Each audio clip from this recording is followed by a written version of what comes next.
Again, the international press is having a bit of a wild day here. The Vatican has announced that it's made a decision to permit gay men to train for the priesthood in Italy, providing they remain celibate and refrain from sporting gay culture. Uh, the two things are not necessarily the same. It marks an intriguing development in Catholic Church policy. The Catholic Church policy has demanded that its ministers, its senior ministers, the priests and deacons, are celibate. It's a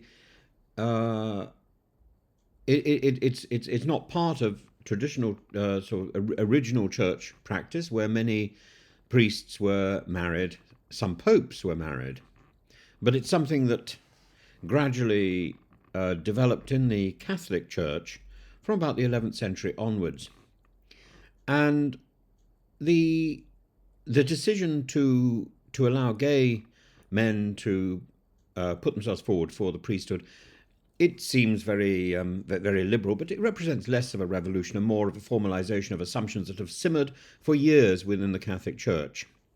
Effective from January the 10th and trialled for 3 years in Italy, these guidelines emphasise that sexual orientation should not singularly determine a candidate's suitability for the priesthood. Instead, candidates must demonstrate celibacy and alignment with church doctrine. Those who practice homosexuality, display deep-rooted tendencies or support gay culture, remain ineligible. I don't quite know what gay culture is. Seminaries are encouraged to assess the global personality of candidates, taking a holistic approach to discern suitability. But whether somebody is gay or whether somebody is straight, the problems for the Catholic Church presumably lie in the abandonment of the vow of celibacy, whether that is for a relationship with a man or with a woman. And while this departure from the 2005 and 2016 specific Vatican statements discouraging gay men from the priesthood, the celibacy requirement remains unchanged. Since assuming the papacy in 2013, Pope Francis has adopted a more inclusive tone, famously stating, "Who am I to judge?" in reference to gay individuals seeking God. Under his leadership, same-sex couple blessings were permitted from 2023, albeit controversially. And these new rules are consistent with his broader push for inclusivity while maintaining core church teachings on celibacy and sexuality. One pragmatic reason for this pronouncement presumably is a decline in vocations, particularly in Italy, where the number of men joining the priesthood has dwindled to a handful. By addressing the ambiguities of previous guidelines, the Church hopes to expand its pool of candidates without compromising its celibacy requirement, but it may be too little too late, and opinions are divided. Supporters, including LGBTQ plus advocates like the Jesuit priest James Martin, view this as a step forward. The inclusion of sexual orientation within a broader personality assessment reduces the discrimination, the ambiguity of previous policies, and critics argue that it falls short of true inclusivity as it continues to treat homosexuality as problematic and excludes those who openly embrace their identity or who advocate for LGBTQ plus rights.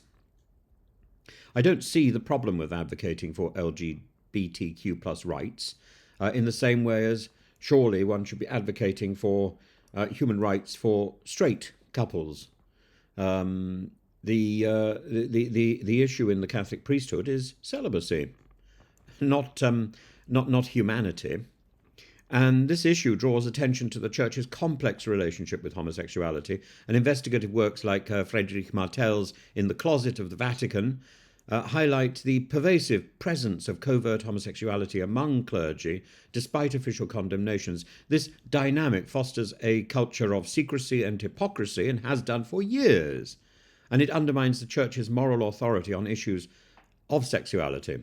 The Vatican walks a very dodgy line between preserving doctrine and addressing modern realities, and these guidelines are an attempt to address some balance, to acknowledge sexual orientation without undermining celibacy and orthodoxy, and to shift the tone from suspicion to cautious acceptance for celibate gay candidates. I think really they would do well, the present Pope would do well to listen to Cardinal Timothy Radcliffe. And this obsession with the private lives of clerics is absurd, and it's that it's that obsession which I think has caused so many problems.